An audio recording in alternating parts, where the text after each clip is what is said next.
अस्सलाम वालेकुम everyone. I am doctor Nusrat, FCPS mentor from prep expert online academy. मैंने FCPS part 1 pathology में दिया था और अल्हम्दुलिल्लाह मैं हिमाटोलॉजी में रेजिडेंसी कर रही हूँ। जेकेट भी मैंने दिया था, वो भी अल्हम्दुलिल्लाह मेरा पास हो गया था, बट माई फर्स्ट प्रेफरेंस हमेशा से एफसीपीएस ही रही थी। ठीक है, आप लोगों के लिए अभी टाइम है कि आप लोगों ने नवंबर में एग्जाम है, जिन लोगों ने तैयारी की है कुछ ना कुछ, बल्कि सारे लोग पढ़ रहे होंगे। थोड़ी सी जो लोग नहीं पढ़ रहे हैं उनके लिए ये है कि last month FCPS preparation guideline. सबसे पहले तो रब्बी जिदनी इल्मा, my lord increase me in knowledge. दूसरी बात, प्रैक्टिस मेक्स परफेक्ट। यानी कि जब तक हम प्रैक्टिस नहीं करते तब तक हमें परफेक्शन नहीं आती किसी भी चीज की। सिर्फ थ्योरी इनफ नहीं है, या जस्ट एमसीक्यूज इनफ नहीं है, या जस्ट वन लाइनर्स इनफ नहीं है एफसीपीएस पार्ट 1 की प्रिपरेशन के लिए। जो जनरल चीजें हैं कि अपनी थ्योरी आपको पढ़ी होनी चाहिए, थ्योरी आपने की होनी चाहिए। ऐसा नहीं है कि आप सिर्फ रफी की बुक रख लें या सिर्फ एमसीक्यूज की बुक्स रख के आप पेपर पास कर सकते हैं, ऐसा नहीं है। सबसे पहले अपनी थ्योरी को कवर करें, उसके साथ आप रफी नोट्स को कब पूरा करें, रफी के सॉरी सिस्टम वाइज जो पॉइंट्स दिए हुए हैं उनको साथ साथ आप कवर करें। उसके बाद आप अपने स्पेशलिटी की एमसीक्यूज बुक साथ में रखें प्रैक्टिस के लिए। अब जो टाइम है उसके हिसाब से बता रही है। उसके बाद आपने लेटेस्ट एस के 19 का मुझे आइडिया नहीं आई है कि नहीं आई। अगर नहीं आई तो आपने एस के 18 की भी प्रैक्टिस करें और नेक्स्ट मंथ तक देखें एस के 19 आती है या नहीं आती है। अगर नहीं आती तो एस के 17 वॉल्यूम 2 आपने करनी है। थ्योरी के मैं बता देती हूँ। Make a schedule. स्केड्यूल तो वैसे मैंने एक स्केड्यूल आप लोगों के लिए बनाया है जिसको हम डिस्कस कर लेते हैं। उसको आप अपने हिसाब से भी मॉडिफाई कर सकते हैं। मैंने पूरे सिलेबस को भी 60 डेज में उसको किया है। स्केड्यूल है, स्केड्यूल बनाए। उसके बाद जो है आप लोग ने रफी तो साथ साथ करनी है, जो स्केड्यूल है उसमें मतलब आपकी रफी साथ साथ कवर होगी। और ये लास्ट वाले डेज में है, यानी कि लास्ट जब नवंबर अगर स्टार्ट हो जाएगा, आपने रफी खत्म कर लिया या रफी नहीं भी खत्म की, तो कोशिश करें कि रफी की रिवीजन साथ में स्टार्ट कर दें। डेली रफी की रिवीजन स्टार्ट करें। 30 पेजेस नहीं होते, आप 4-5 पेजेस कर लें, आप 10 पेजेस कर लें। और रफी की कम से कम आप लोगों की 4 से 5 रिवीजन होनी चाहिए, बट थ्योरी की बेस स्ट्रांग होनी चाहिए कि रफी के जो पॉइंट्स हैं उनको रट्टा नहीं मारना, उनके पीछे कंसेप्ट आपको आते हों कि क्या कंसेप्ट है, कि कार्डियोवास्कुलर सिस्टम में कार्डियक साइकिल में ईसीजी का क्या रिलेशन बनता है, कार्डियक साइकिल के साथ जेवीपी का कार्डियक साइकिल के साथ क्या रिलेशन बनता है, आइसोवॉल्यूमेट्रिक कंट्रैक्शन कब हो रही होती है, उसमें कौन सी वेव आती है, कैसे आती है। ये पूरी आप लोग सिर्फ अगर रट्टा लगा लेंगे कि पी वेव इससे कोरिलेट करती है, वेंट्रिकुलर वॉल्यूम इसमें हाईएस्ट होता है, एओर्टिक प्रेशर किसमें हाईएस्ट होता है, ये रटा मारने के बजाय अगर आप ग्राफ्स के साथ इसको याद करेंगे तो ज्यादा इजी रहेगा। ग्राफ्स के साथ याद करने से आपका क्या होगा कि अगर उसने ये क्वेश्चन नहीं दिया, उसने पूरे कार्डियक साइकिल से इनके कोरिलेशन से कोई भी आपको क्वेश्चन दिया है कंसेप्ट वाला, आप सॉल्व कर लेंगे। Daily solve MCQs, your MCQs book at least 40 to 50 pages. ये मैं लास्ट मंथ के लिए बता रही हूँ कि लास्ट जब आपके डेज होते हैं, आपका सिलेबस ऑलमोस्ट कंप्लीट होने वाला होता है, माइनर्स की तरफ आप जा रहे होते हैं, तब साथ में आप एमसीक्यू बुक रखेंगे। एमसीक्यू बुक आप सबसे पहले आपका अपना टारगेट होना चाहिए कि जो आपकी स्पेशलिटी की एमसीक्यू बुक है वो आप लोग कवर करें। उसके बाद जैसे अपने अपनी स्पेशलिटी की एमसीक्यू बुक खत्म कर ली है, तो साथ में एस के 18 एस के वॉल्यूम 2 की कोशिश करें। एस के 18 पहले खत्म करें और एस के 17 वॉल्यूम 2 अपनी स्पेशलिटी के उसमें से पेपर कर लें अगर और कुछ नहीं कर सकते। या फिर अगर जिसके पास टाइम हो, जिसने सारी थ्योरी पहले खत्म कर ली और रिवीजन कर, उसके पास टाइम है कि नवंबर से जब तक उसका पेपर नहीं है तब तक रिवीजन है, तब तक तो वो एमसीक्यूज बुक और सिर्फ रफी गाइड माइक ऑफ कर लें सारे लोग। पढ़ा। किधर पढ़ा?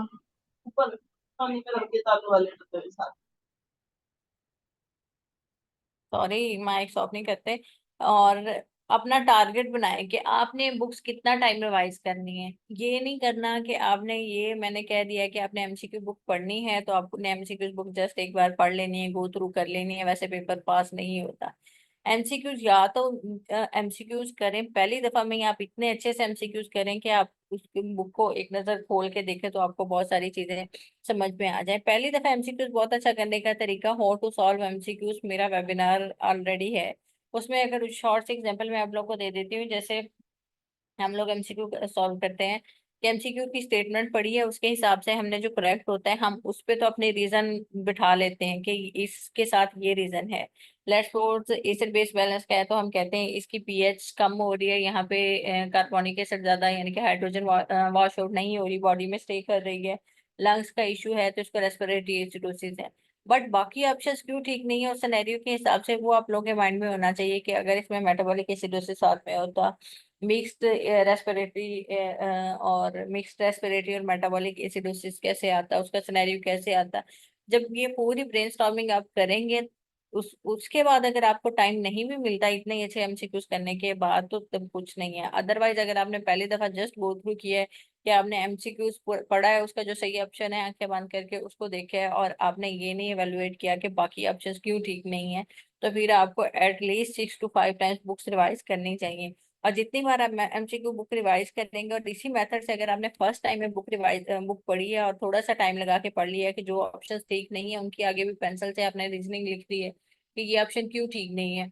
या लेट्स सपोज मैं आप लोगों को एग्जांपल देती हूँ कि हाइपरथायराइडिज्म का क्वेश्चन है, primary sorry primary hyper parathyroidism है, सेकेंडरी हाइपर पैराथायराइडिज्म है, टर्शरी हाइपर पैराथायराइडिज्म है।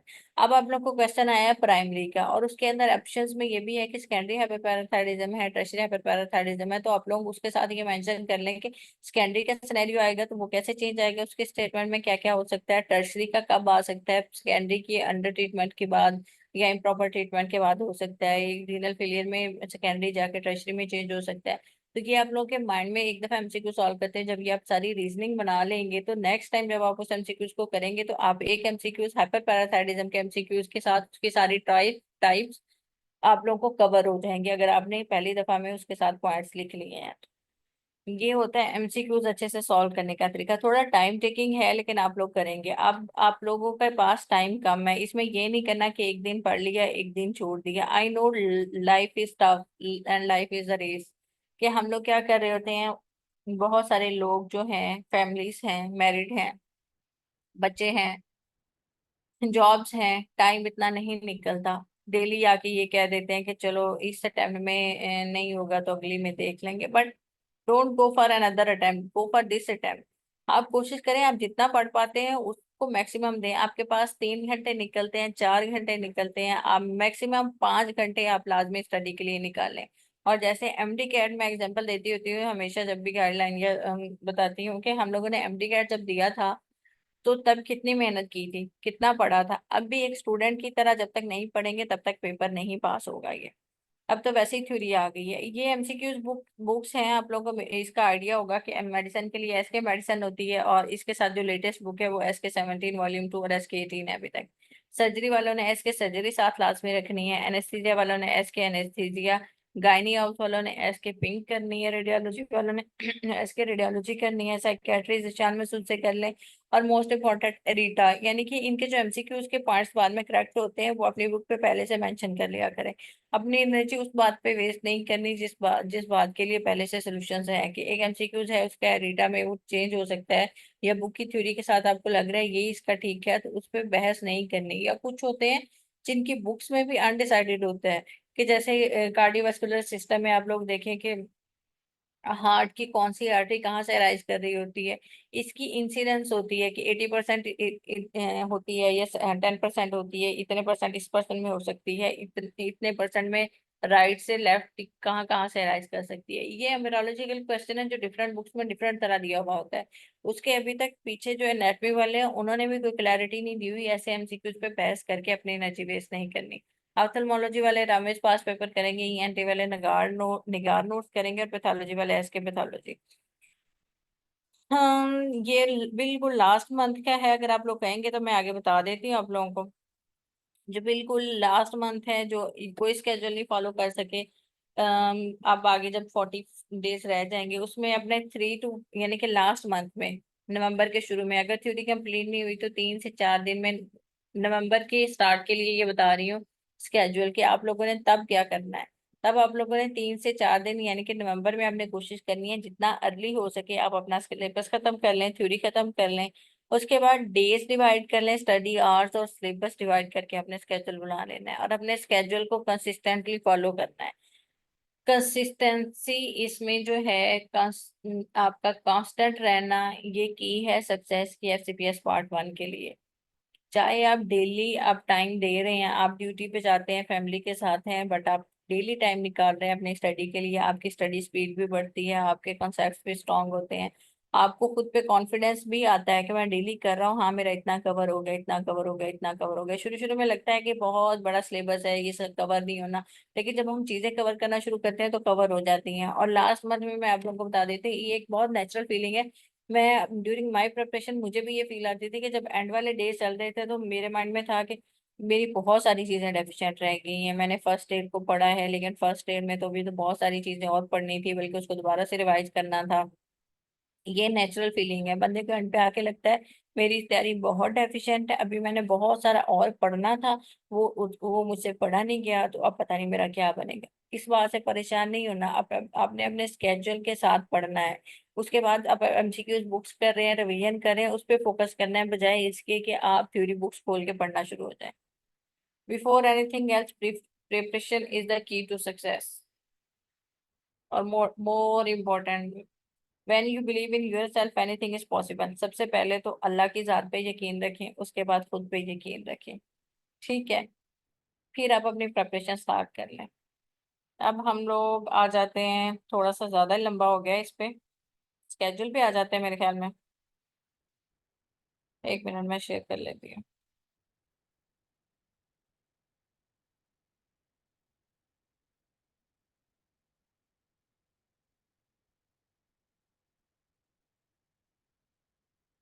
ये स्केड्यूल मैंने बनाया है, मेरे रिकॉर्डेड लेक्चर्स हैं और 160 रिकॉर्डेड लेक्चर्स हैं। उन लेक्चर्स में फर्स्ट एड यूएसएमएल स्टेप 1 पढ़ाई गई है, और उसके साथ जो फर्स्ट एड के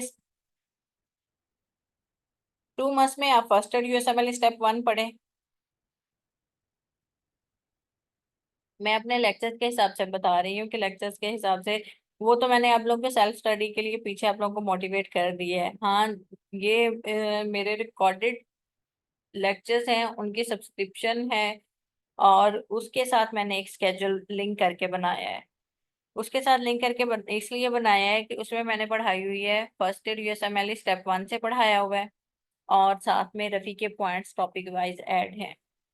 और उसके साथ बीआरएस से जिस चीज की रिक्वायरमेंट थी वो लेक्चर्स में डिस्कस की गई है। लेट्स सपोज रीनल के 1 2 छोटे छोटे टॉपिक ऐड होते हैं, एंडोक्राइन में कुछ चीजें हैं जो बीआरएस से ऐड हैं, यहाँ पे थोमा सेवन ऐड करने की जरूरत है, तो वो सारी चीजें इसमें कवर करवाई गई हैं लेक्चर्स में, मेरे जो लेक्चर्स रिकॉर्डेड लेक्चर्स हैं।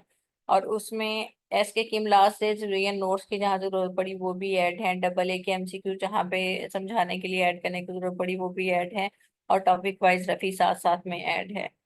इसमें मैंने आप लोग को 60 डेज का स्केड्यूल इसमें बनाया है, जिसमें ये 1 2 3 लेक्चर नंबर्स हैं, और ये यानी कि ये जो 3 लेक्चर्स हैं इनका ऑलमोस्ट टाइम 2.5 आवर बनता है थोरैक्स का।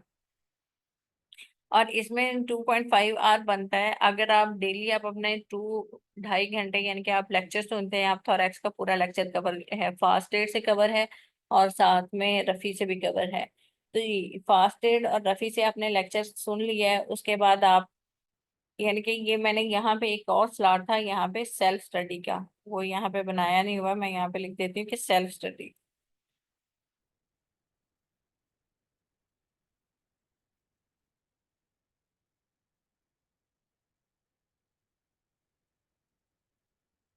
सेल्फ स्टडी कितनी करें, यानी कि आपने 2.5 घंटे जो अगर लेक्चर इनकी सब्सक्रिप्शन ले रहे हैं, वो 2.5 घंटे में अगर लेक्चर सुनते हैं, तो उन्हें कोशिश करनी चाहिए कि वो 2 घंटे तो लाजमी स्टडी के लिए निकाल लें, सेल्फ स्टडी के लिए, यही थ्योरी कवर करने के लिए। उसके बाद जिसके पास टाइम है वो 1 आवर एमसीक्यू की प्रैक्टिस के लिए निकाले, डबल एस एमसीक्यू की प्रैक्टिस के लिए। अगर नहीं है, वो 2 घंटे में थ्योरी नहीं कवर कर, थ्योरी ही कवर कर पा रहा है 3 घंटे में, 2 घंटे में, 2.5 घंटे में, तो फिर बेशक एमसीक्यू प्रैक्टिस यहाँ पे स्किप करते। तो क्योंकि यहाँ पे रफी भी इसमें डिस्कस है, थ्योरी भी डिस्कस है। जब आप एमसीक्यूज अपनी बुक करेंगे, स्पेशलिटी वाली बुक करेंगे, तो उसमें वही एमसीक्यूज की प्रैक्टिस हो जाएगी। उससे ये होगा कि आप एक बुक के, अब मैं आपको ये सजेस्ट नहीं करूंगी कि हर सिस्टम की डबल ए आपने मस्ट करनी है, क्योंकि 2 मंथ्स हैं और ये इन 60 डेज में आप लोग डबल ए करना बहुत मुश्किल है। खुद को बर्डन अप करने की बात है, खुद को चीजों को बार बार बर्डन अप करके टेंशन वाली बात है। थ्योरी छूट जाएगी, थ्योरी रह जाएगी तो आपके कंसेप्ट वीक होंगे। और पेपर जो है वो सिर्फ पास पूल से नहीं आ रहा। पेपर में जो पिछले अगस्त अटेम्प्ट के सारे हैं, वहाँ यही उससे है कि सारा न्यू पूल था। आप लोग के बेसिक्स स्ट्रॉन्ग होंगे, फर्स्ट एड पढ़ी होगी, एनाटॉमी अच्छी बुक से पढ़ी होगी, या फास्ट एड से ही कवर है, आपने फास्ट एड करके साथ में अच्छे से रफी की हुई है, तो तब आपका पेपर पास होता है। तो इसमें ये पहले जो है, इसमें थोरैक्स की सारी थ्योरी कवर करवाई करवाई हुई है। और ये इसमें थोरैक्स के 4 और 5, जो लेक्चर नंबर 4 और 5 है, इसमें थोरैक्स के मॉक टेस्ट की डिस्कशन है 1.5 आवर की। अब यहाँ पे अगर इस लेट्स सपोज फर्स्ट डे में आप लोग एमसीक्यू की प्रैक्टिस नहीं कर पाए, तो सेकंड डे में आप लोगों ने मॉक टेस्ट सॉल्व करना है, उसकी डिस्कशन सुनी है। बाकी जो यहाँ पे घंटा बचता है, 1 आवर बचता है, उसमें आप एमसीक्यू की प्रैक्टिस कर लें। तो एमसीक्यू की प्रैक्टिस आप जिस दिन टेस्ट हो उस सिस्टम का, उस दिन भी कर सकते हैं। कार्डियोवास्कुलर सिस्टम के लेक्चर 7 और 6 है डे 3 पे। और ये डे 1 एंड डे 2 का मतलब ये है कि आप सुबह से इसको स्टार्ट कर लें, तब आपके 60 डेज पूरे होंगे, अदरवाइज नहीं पूरे होंगे। डे 3 में आप 7 और 6 लेक्चर करें, 1.5 आवर का करें। कार्डियोवास्कुलर सिस्टम का पहला लेक्चर मैंने 1.5 आवर के टाइम पे क्यों रखा है, कि आप लोग को 2 लेक्चर यहाँ पे स्केड्यूल में रखे हैं, क्योंकि ये कार्डियोवास्कुलर सिस्टम एक मुश्किल सिस्टम है, टफ सिस्टम है। स्टार्ट में इसकी बेसिक्स हैं, यानी कि आपको बेसिक स्ट्रॉन्ग हो जाएगी कार्डियोवास्कुलर सिस्टम के। शुरू में आफ्टर लोड आता है, प्री लोड आता है, वो आप लोग लेक्चर अच्छे से कवर होगा तो आगे बहुत सारी चीजें आसान हो जाएगी। तो ये इसलिए मैंने इसको 1.5 आवर का रखा है, ताकि इसके साथ जब आप सेल्फ स्टडी करें तो वो ज्यादा अच्छे से कर सके। उसके बाद ये 2 आवर के लेक्चर हैं। ये 2 आवर के लेक्चर कैसे बने हैं, नंबर 4 है, क्योंकि इसमें कुछ ऐसे होते हैं कि लेट्स सपोज ये 20 मिनट का लेक्चर है, ये 40 मिनट का लेक्चर है, इस तरह फिर ये 2 घंटे के बन जाता है। ये 30-30 मिनट का लेक्चर है। कुछ लेक्चर शॉर्ट है, कुछ लेक्चर वाकई में 1 आवर के हैं, 1.5 आवर के हैं। बाकी लेक्चर्स 45 मिनट के हैं, मैक्सिमम जो लेक्चर है वो 1 आवर तक के हैं। तो कार्डियोवास्कुलर सिस्टम के डे 4 में आपने लेक्चर नंबर 8, 9, 10 ये करना है, 11 2 आवर में। उसके बाद डे 5 में ये सारे लेक्चर्स नंबर हैं कि लेक्चर नंबर 12, 13, 14 2 आवर का है कार्डियोवास्कुलर सिस्टम का, 15, 16 1.4 आवर का है। और इसके साथ वही आप अपने अपने सेल्फ स्टडी आपने कंटिन्यू करनी है। और डे 8 पे सिर्फ मॉक टेस्ट डिस्कशन रखी है, कि डे 7 पे भी आपका ये 1.5 आवर का है, कि इसमें अगर पीछे से किसी का रह गया कार्डियोवास्कुलर सिस्टम का कोई लेक्चर या थ्योरी का कोई टॉपिक, तो वो यहाँ पे पूरा सीवीएस कंप्लीट कर ले। नेक्स्ट डे सीवीएस की आप मॉक टेस्ट दें, उसका डिस्कशन देखें, और उसके साथ आप सेल्फ एमसीक्यूज की प्रैक्टिस करें। डे 9 पे रेस्पिरेटरी सिस्टम है। डे 9 पे रेस्पिरेटरी सिस्टम है, ये रेज कर देते हैं। ये इसमें मैं आप लोगों को श्योर करवाती हूँ कि आप लोगों की इसमें कवर हो जाएगी, फर्स्ट एड भी कवर हो जाएगी, एनाटॉमी भी कवर हो जाएगी, सारी चीजें कवर हो जाएगी, क्योंकि ये lectures purely first aid based है। फर्स्ट एड के रेस्पिरेटरी सिस्टम के आप 4 दिन में रेस्पिरेटरी सिस्टम के लेक्चर सुन के आप 4 दिन में रेस्पिरेटरी के पूरे कंसेप्ट और सारे एमसीक्यूज रफी भी साथ में समझ लेते हैं, तो इससे अच्छा क्या चाहिए। 21, 22, 23 ये सारा स्केड्यूल इसी तरह बना हुआ है। डे 13 पे एब्डोमेन पेल्विस एंड पेरिनियम का है, कि आप इसके 3 लेक्चर सुने। डे 3 पे इसके सॉरी डे 14 पे आप इसके 4 लेक्चर सुने। और उसके बाद डे 15 पे एक लेक्चर है और साथ में एक मॉक टेस्ट डिस्कशन है। डे 16 17 पे जीआईटी है, जीआईटी के सेम है, जीआईटी के आप लेक्चर सुने।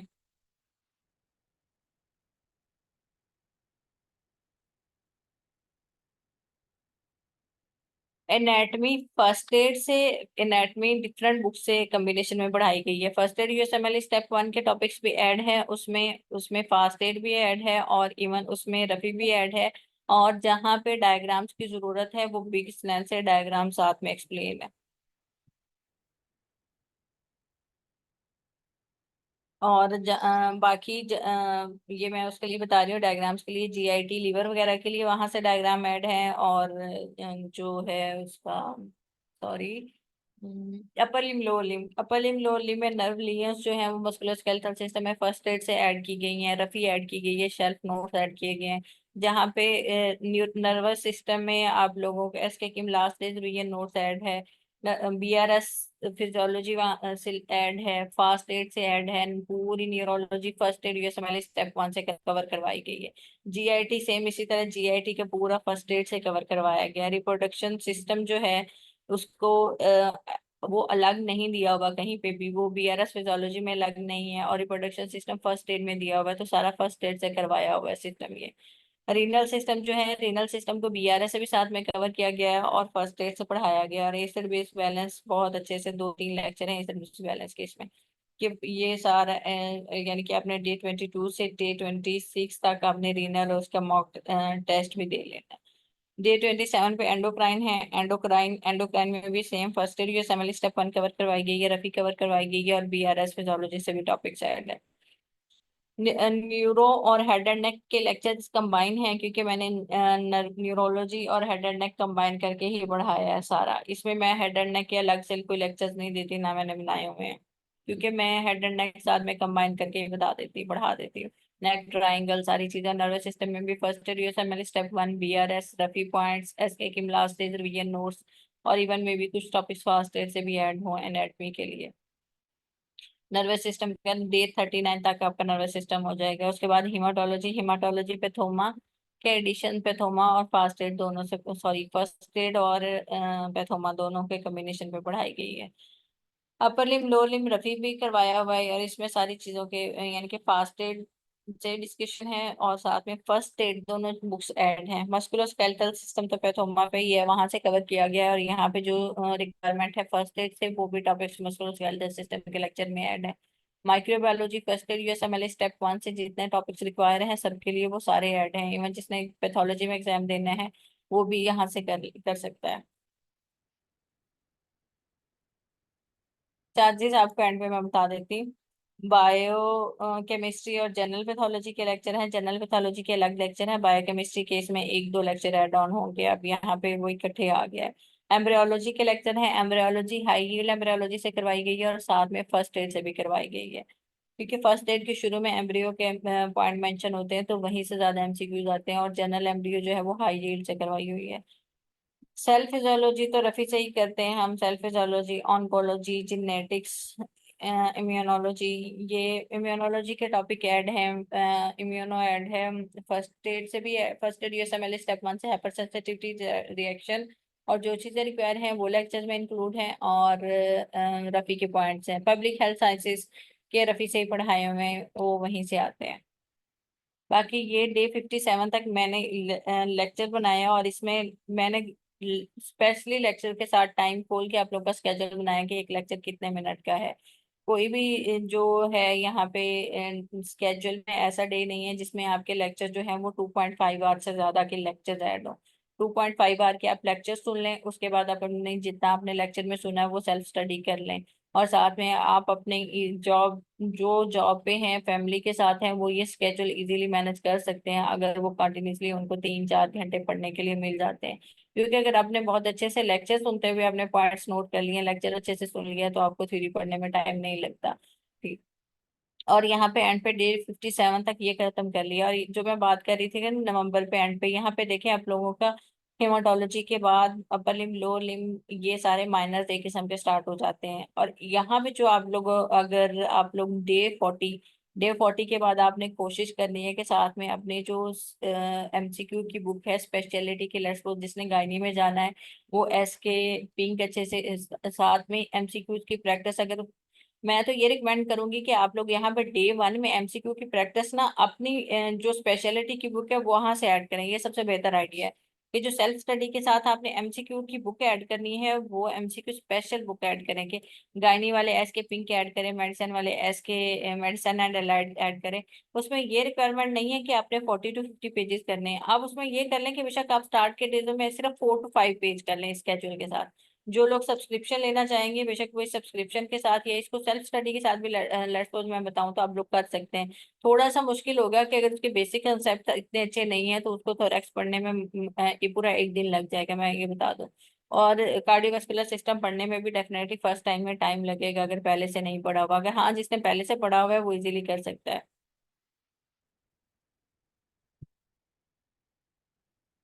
बेटा I am discussing something else. यहाँ पे आप एस के जो है अपनी यानी गार्ड नोट्स, ऑप्थेल्मोलॉजी के रामेश पास पेपर है, साइकियाट्री वालों का जिशान मसूद है, और एनेस्थीसिया वालों के एस के एनेस्थीसिया है। उसके आप एमसीक्यू की प्रैक्टिस स्टार्ट करें, एमसीक्यू की बजाय बल्कि आप अपने वो फर्स्ट पेज से स्टार्ट करें। उसकी थ्योरी भी दी हुई होती है ना इन बुक्स पे। तो फर्स्ट पेज से आप स्टार्ट करें 1 to 6, यानी कि आपने 4 to 5 पेजेस लाजमी आपने अपने जो बुक है उसके देखने हैं, ताकि जब तक आप लोग कहाँ पे पहुंचे, जब तक आप लोग डे 40 पे पहुंचे तब तक आपकी ये बुक करीब लग चुकी हो। उसके बाद आप अब जब डे 40 पे पहुंच जाएंगे, आपके मेजर सारे सिस्टम कवर हो जाएंगे, अपने 4 to 5 पेजेस साथ में वो कंटिन्यू रखे हैं, आपके हिमाटोलॉजी मेजर सारे सिस्टम आपके कवर हो गए हैं। उसके बाद आप 4 to 5 को आप 10 to 20 पे ले जाएं कि आपने 10 to 20 पेजेस एमसीक्यूज के या अपनी बुक के स्पेशलिटी की है जो उसको करना है, और डे 50 तक उसको खत्म कर लें अपनी बुक को, जो स्पेशलिटी की बुक है। एसके मेडिसन है, एसके लाइड है, एसके एनेस्थीसिया जो भी है उसको खत्म कर लें। डे 51 से आप लेटेस्ट एमसीक्यू के साथ में बुक स्टार्ट कर लें। लेटेस्ट एमसीक्यूज की आप एसके 18 पहले करें, एसके 18 सॉल्व कर लें। एसके 18 आप डे 51 से लेकर डे 60 तक आप एसके 18 खत्म कर लें। उसके बाद आप लोग के डेज फिर भी बनते हैं, ये मैंने स्केजूल बनाया है 10 तक का, आई थिंक डेट के हिसाब से अगर देखें तो 10 या 11 नवंबर तक का ये बनता है। उसके बाद जो डेज बचते हैं उसमें आप लोगों ने, ये रिवीजन वाले डेज में आप लोगों ने रफी की रिवीजन, अपने एमसीक्यू बुक्स की रिवीजन साथ में करनी है।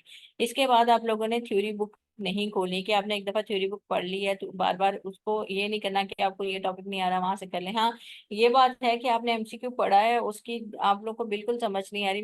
मुझे ये आदत है कि सपोज कार्डियोवास्कुलर सिस्टम के अगर कोई एमसीक्यू मैं सॉल्व कर रही हूँ तो मुझे तब तक वो एमसीक्यू मुझसे पिक नहीं होता था या मेरे माइंड में नहीं बैठता था जब तक मैं वो कार्डियो साइकिल वाला या जो मैंने नोट्स बनाए हुए थे फर्स्ट एड पे बुक साथ में खुली ना हो। क्योंकि कुछ लोग को आदत होती है जैसे रफी पे नोट्स बना लेते हैं, तो मैंने रफी पे नोट्स बनाने की बजाय मेरी ये आदत होती थी कि मैं रफी पे इतना टाइम नहीं था कि मैं रफी पे नोट्स बनाऊं।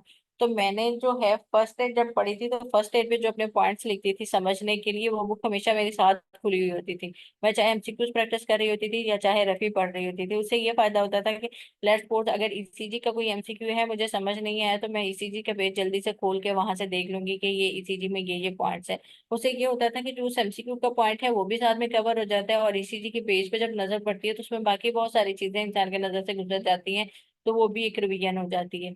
ये आप लोगों ने इस तरह करना है, ये नहीं करना कि आपको अगर समझ नहीं आया तो आपने पूरी की पूरी ईसीजी का कोई बड़ा सा लेक्चर बैठ के सुनना शुरू हो जाए एंड वाले डेज में, ये नहीं करना हमने। ये है, आपको जो नहीं समझ आ रहा उसके अपने बुक खोल लें, जिस बुक से आपने पढ़ा है उसको साथ में खोल के एक नजर जब आप मारेंगे तो आपको आ जाएगा। और आपने लेक्चर सुनते हुए साथ में कॉपी पेंसिल, या पेंसिल तो साथ में रखनी है, और फर्स्ट एड की बुक रखनी है, ताकि साथ में आपके जो पॉइंट्स हैं आप नोट्स बनाते जाएं। उसका फायदा ये होगा, एंड पे फायदा यही होता है जो मैंने आप लोगों को बताया है अभी। हाँ, अब आ जाते हैं थोड़ा सा कि आप लोगों को पढ़ने में क्या चीजें चाहिए। गाइडलाइंस, असल में जो प्रॉपर वाली गाइडलाइन है वो आप लोग कहते हैं तो थोड़ी सी वो डिस्कस कर लेते हैं।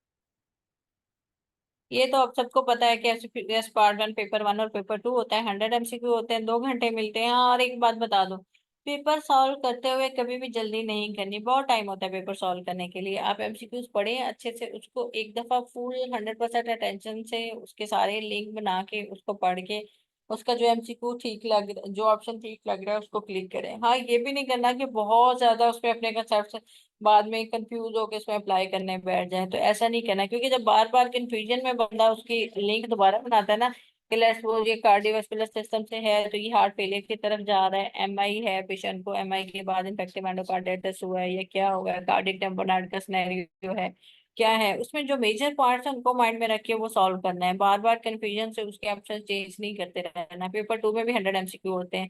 अब पेपर सॉल्व करने की टेक्निक भी मैं बता देती हूँ। ये तो मैंने बता दी। दूसरा ये कि आप सुकून से पेपर सॉल्व करें।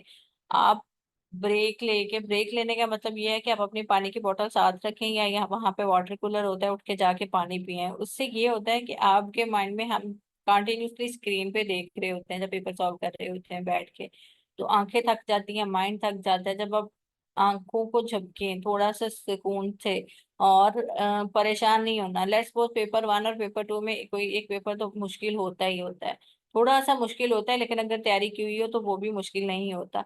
और ये जो एक कहते हैं ना रिवीजन, सॉरी, पास पेपर से ही एमसीक्यू आते हैं, तो मैं आप लोगों को इस बात पे मैं 100% एग्री हूँ कि पेपर वही रिपीट होता है। लेकिन रिपीट इस तरह होता है कि जो पहली बार मैं पैथोलॉजी की हूँ, तो मैं आप लोगों को ग्राम स्टैनिंग की एग्जांपल देती हूँ। मैंने ग्राम स्टैनिंग बहुत अच्छे से पढ़ा था, लेकिन ग्राम स्टैनिंग के जो एमसीक्यूज वहां पे आया था ना, वो मैंने नहीं पढ़ा हुआ था। मैंने तो ग्राम स्टैनिंग का टॉपिक पढ़ा था। अब यही बात होती है जब वो कहते हैं कि आपका आपने कार्डियोवास्कुलर सिस्टम बहुत अच्छे से पढ़ना है, इसमें से एमसीक्यूज आते हैं। अब हम कहते हैं कि रफी में जितने कार्डियोवास्कुलर सिस्टम के हैं ना एमसीक्यू, वो उनको मैंने रट्टा मार दिया है। अब क्या पता अगली बार वो दें ही ना। अब ग्राम स्टेनिंग में मैंने पढ़ा था कि अल्कोहल डिक्लोराइजर होता है, मुझे सबके फंक्शंस पता थे, कौन सी स्टेनिंग कैसे होती है ये भी पता था। वहां पे उन लोगों ने क्या क्वेश्चन किया हुआ था कि जब अल्कोहल डिक्लोराइजर है तो अल्कोहल का बॉन्ड जाके किसके साथ बनता है, स्टेन के हाइड्रोक्सिल ग्रुप के साथ जाके बनता है, उसके कार्बन के साथ जाके बॉन्ड बनता है, या हाइड्रोक्सिल ग्रुप का रिमूवल होता है। तो ये तो मैंने नहीं पढ़ा था। ये मैं कहती होती हूँ कि जो एमसीक्यूज आते हैं उसके बहन भाई वो वहां पे पूछते हैं दोबारा। तो हम इसीलिए सारे कैंडिडेट आके कहते हैं जिनका पेपर पास होता है, या जो होते हैं वो यही कहते हैं कि पेपर रिपीट हुआ है। पेपर रिपीट होता है, लेकिन MCQ same to same repeat नहीं होता, चेंज होता है।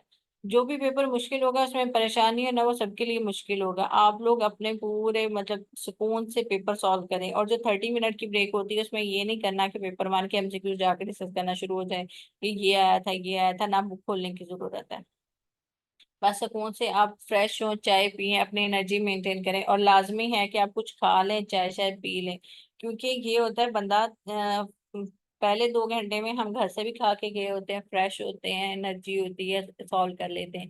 Paper two most of the time ऐसा होता है, थोड़ा सा टफ भी होता है, और पेपर टू में खुद भी हम थक जाते हैं। थक इसलिए जाते हैं कि स्क्रीन पे देखना होता है। तो आप एमसीक्यू सॉल्व करें साथ में सांस लेके, आंखें बंद करके, रिलैक्स होके, ताकि जब कंटिन्यूसली आप स्क्रीन पे देखते रहेंगे, एमसीक्यू समझ नहीं आ रही, माइंड में प्रेशर बिल्डअप हो रहा है, तो बहुत सारे एमसीक्यूज आप ऐसे ही गलत कर लेंगे कि आप कहेंगे पेपर बहुत ही मुश्किल है, बहुत ही मुश्किल है। इस बात पे नहीं, एक एमसीक्यू नहीं आ रहा कोई बात नहीं, उसको स्किप करके आप नेक्स्ट वाला सॉल्व कर लें। आप कंटिन्यूस जब करेंगे तो आपके साथ सॉल्व होना शुरू हो जाएंगे। ये वही है जो हम फर्स्ट ईयर एमबीबीएस से पढ़ते हैं, वहीं से पेपर आता है। जब याद आना हो तो कोई बचपन से पढ़ा हुआ कंसेप्ट भी याद आ जाता है किसी चीज का, कि फर्स्ट ईयर एमबीबीएस का, सेकंड ईयर एमबीबीएस का, या कोई ड्यूरिंग हाउस जब कोई कंसेप्ट डिस्कस हुआ होता है, वही हम सॉल्व अप्लाई करके एमसीक्यू सॉल्व कर लेते हैं। जब ये नहीं याद आना होता तो कोई भी याद नहीं आता, इसलिए परेशान नहीं होना। हाँ, गाइडलाइन में आप लोगों ने ये वैसे ये एफसीपीएस की गाइडलाइन यानी कि फिजियोलॉजी फिजियोलॉजी के लिए बीआरएस फिजियोलॉजी, जो लोग मेरे लेक्चर्स की सब्सक्रिप्शन लेंगे बीआरएस फिजियोलॉजी, उनको पढ़ने की जरूरत नहीं है, क्योंकि मैंने सारे लेक्चर फर्स्ट एड से पढ़ाए हुए हैं, उसमें बीआरएस कवर करवाई हुई है। जनरल पैथोलॉजी पैथोमा से ही कवर करवाई हुई है। पैथोमा के फर्स्ट 3 to 4 चैप्टर्स हैं। Special pathology first year यूएसएमएल step 1 से आप लोगों ने करनी है, और लेक्चर्स में यहीं से कवर करवाई हुई है। Microbiology and immunology first year से करवाई हुई है। न्यूरोलॉजी आप लोग जो लोग मेरे लेक्चर्स की सब्सक्रिप्शन लेंगे उन लोगों के लिए first year यूएसएमएल step 1 more than enough है, क्योंकि इसमें सारी चीजें पढ़ाई गई हैं, एक्सप्लेन्ड है। और अगर कोई लेक्चर्स नहीं ले रहा, वो फर्स्ट एड से न्यूरोलॉजी पढ़ने की कोशिश करेगा, तो उसको मुश्किल लगेगी। तो उसके लिए ये है कि वो कैप्लान न्यूरो एनाटमी से खुद पढ़ सकते हैं, लेकिन अब टाइम नहीं है। एनाटमी के लिए जो लोग सर्जरी में जाना चाहते हैं, जो लोग पहले से एनाटमी की प्रिपरेशन कर रहे हैं, वो रिचर्ड स्नेल से भी कर सकते हैं। अगर रिचर्ड स्नेल से नहीं है तो आप लोग फास्ट एड से कर सकते हैं, और मैंने लेक्चर में बहुत अच्छे से पढ़ाई हुई है। आप फास्ट एड और फर्स्ट एड के कम्बिनेशन से कर सकते हैं। और एम्ब्रियोलॉजी, हाइजीन एम्ब्रियोलॉजी और फर्स्ट एड से है, ये लेक्चर्स में कवर है। बायोकेमिस्ट्री फर्स्ट एड से करनी है, हिस्टोलॉजी रेडियन नोट से हो जानी है। बाकी एमसीक्यूज की प्रैक्टिस बुक आप लोगों ने डबल ए भी अब रहने दे, 2 महीने हैं। मेडिकल राबियाली ये तो बिल्कुल भी नहीं करनी, बहुत लेंथी बुक्स हैं। और ये इतनी हाइजीन, ये मैं नहीं, मैं कह रही बुक्स अच्छी नहीं है, बुक्स अच्छी हैं लेकिन ज्यादा हाइजीन नहीं है, और इस टाइम के लिए रिकमेंडेड नहीं है कि जितना टाइम अब रह गया है। हाँ, एस के आप लोग कर सकते हैं साथ में। रीटा अपनी एमसीक्यू बुक का साथ में कर लेना है आप लोगों ने। और सिस्टम वाइज सारी चीजें वही हैं जो लेक्चर्स के हिसाब से मैंने बता दिए कि ये लेक्चर्स कहाँ कहाँ से कवर्ड है, वहां वहां से करना है। अब आप लोगों के पास 2 महीने हैं। डबल एस एमसीक्यूज की प्रैक्टिस करना बहुत मुश्किल है। डबल एस एमसीक्यूज की प्रैक्टिस को आप स्किप कर दें। आप लोग एमसीक्यूज की प्रैक्टिस अपनी स्पेशलिटी के बुक से करें, और साथ में SK 18 और SK 17 वॉल्यूम 2, ये आप लोगों ने एमसीक्यू बुक की प्रैक्टिस करनी है और इनकी रिवीजन करनी है मैक्सिमम टाइम सारे। माइनस ये आप लोग स्क्रीनशॉट ले लें, माइनस के कौन कौन से टॉपिक जो हैं ये आप लोगों ने करने हैं। बैक्टीरियोलॉजी में ये सारे टॉपिक्स आपने करने हैं, इनका आप स्क्रीनशॉट लेके रख लें। और आई थिंक सो डॉक्टर वजी ने ये बहुत बार ये PDF ग्रुप में भी शेयर किए हुए हैं, वहां पे भी सारे मेंशन है। माइकोलॉजी की ये टॉपिक्स आप लोगों ने स्किप नहीं करने। ये वो टॉपिक्स हैं जो हर स्पेशलिटी वालों को नहीं करने हैं माइनर्स में। पैरासाइटोलॉजी में ये इंपॉर्टेंट है, वायरोलॉजी में ये इंपॉर्टेंट है, इस स्लाइड का भी स्क्रीनशॉट ले लें आप। Histology, pharmacology, public health sciences, ये सारे रफी से कवर हो जाएंगे। और डबल ए से अगर टाइम हो तो MCQ की प्रैक्टिस कर लें, otherwise Rafi more than enough है। बायोकेमिस्ट्री के ये टॉपिक्स आप लोगों ने किसी सूरत नहीं छोड़ने। उसके बाद जो है सारी बायोकेमिस्ट्री पे शायद आप नहीं कर सकते ऊपर वाले टॉपिक, तो इसके ये आप लोगों के बार बार MCQs आएंगे इस चीज के। एलर के, इलास्टिन की डिजीज के, मैंकीज मार्फन सिंड्रोम के, ये आपने करने हैं। और विटामिन विटामिन तो आप लोगों ने घोल के पी जाने हैं। ग्लाइकोजन स्टोरेज डिजीज बहुत अच्छे से करनी है। लाइसोसोमल स्टोरेज डिजीज, और मेजर एपोलाइपोप्रोटीन्स, लाइपोप्रोटीन फंक्शंस, ए बीटा लाइपोप्रोटीनीमिया, फेमिलियल डिस्लिपिडीमिया, यानी कि जो डिस्लिपिडीमियास है उसमें से MCQs आते हैं, आप लोगों ने वो करना है।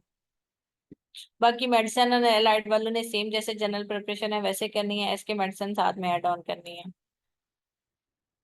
और जो है सर्जरी एंड एलाइड वालों ने एस के सर्जरी साथ में ऐड ऑन करनी है। एनाटमी वो लोग अच्छे से करेंगे। एनाटमी में मसल्स की अटैचमेंट नहीं याद करनी है आप लोगों ने। बोन की सरफेस एनाटमी याद करने नहीं बैठ जाना। हाँ, बोन के साथ जो नर्व लिगेंड है, जैसे ह्यूमरस के साथ नर्व लिगेंड आ जाते हैं, फीमर हेड के साथ उसकी नेक्रोसिस कैसे होती है, ये आप लोगों को पता होने चाहिए। बाकी जो आप लोगों ने नर्व के लिगेंड हैं, आर्टरी की मेजर मेजर सप्लाई है, वो आप लोगों को पता होने चाहिए। जो क्लिनिकल है वो आते हैं। अटैचमेंट्स वगैरह नहीं, आप लोगों ने अटैचमेंट्स पे नहीं टाइम वेस्ट करना। गायनी हाउस वालों ने क्या करना है, एब्डोमेन पेल्विस पेरिनियम की एनाटॉमी उन्हें अच्छे से आनी चाहिए। रिप्रोडक्टिव सिस्टम, एंडोक्राइन सिस्टम अच्छे से कवर होना चाहिए। और एस्केपिंग उन लोगों ने करनी है, और साथ में लेटेस्ट एस्के डबल ए को स्किप कर दें। साइकेट्री वालों ने जिशान महसूस MCQs की प्रैक्टिस करनी है, और उन लोगों ने साइकेट्री का जो टॉपिक है, चैप्टर है फर्स्ट USML स्टेप 1 पे, वो वाला सारा यूनिट उन लोगों ने करना है। ऑप्थेल्मोलॉजी वालों ने हेड एंड नेक में जो आई की एनाटमी है वो अच्छे से करनी है। और इसमें जो है रामेश पास पेपर करने हैं आप लोगों ने। और असामान उस पर ऑप्थेल्मोलॉजी करना है, डबल ए को स्किप कर दें। रेडियोलॉजी वालों ने एनाटमी पर फोकस करना है। नर्व के लिगेंड पता होने चाहिए। हेड एंड नेक की एनाटमी थोड़े से अच्छे से आनी चाहिए, बल्कि एनाटमी सारी अच्छे से इन लोगों पे आनी चाहिए, क्योंकि इसके लिगेंड लिगेंड कह रही हूँ, ब्लड सप्लाई के जो मेजर ब्लड सप्लाई है, रिलेशंस हैं, ये चीजें पूछ लेते हैं। एसके रेडियोलॉजी करनी है उन लोगों ने। और पैथोलॉजी वालों ने बिल्कुल जैसे मेडिसिन वाले तैयारी करते हैं बिल्कुल वैसे प्रिपरेशन करनी है। बस उन लोगों का फर्क ये होता है कि जो माइक्रोबायोलॉजी है वो पूरी फर्स्ट स्टेज से जो टॉपिक मैंने स्पेसिफाई किए थे उनके अलावा भी सारे उन लोगों ने माइक्रोबायोलॉजी को रीड देनी है।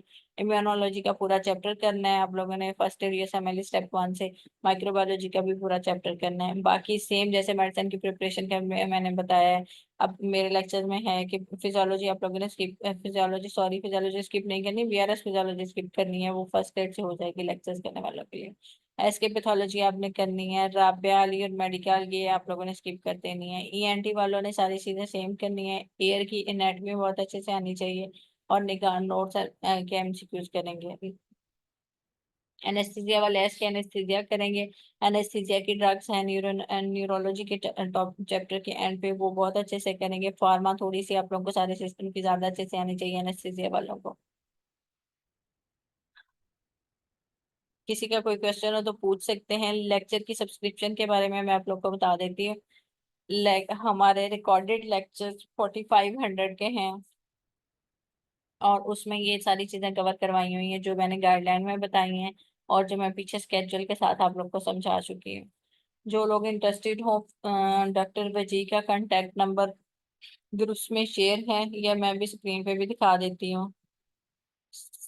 इसके स्टार्ट में था। ये सर का नंबर है। ये जो एसपीएस गाइडलाइन के लिए है, ये जो नंबर दिया हुआ है ये सर का नंबर है। उनसे या मेरा मेरा नंबर भी सारे ग्रुप्स में ऐड ऑन है, आप वहाँ पे कांटेक्ट कर सकते हैं। आपको सब्सक्रिप्शन मिल जाएगी, ग्रुप में ऐड कर दिया जाएगा, और बाकी जो क्यूरीज होंगी आपको आंसर की जाएंगी। और इसमें फेसबुक पे लेक्चर्स हैं, आप लोगों को लेक्चर्स 24/7 अवेलेबल होंगे।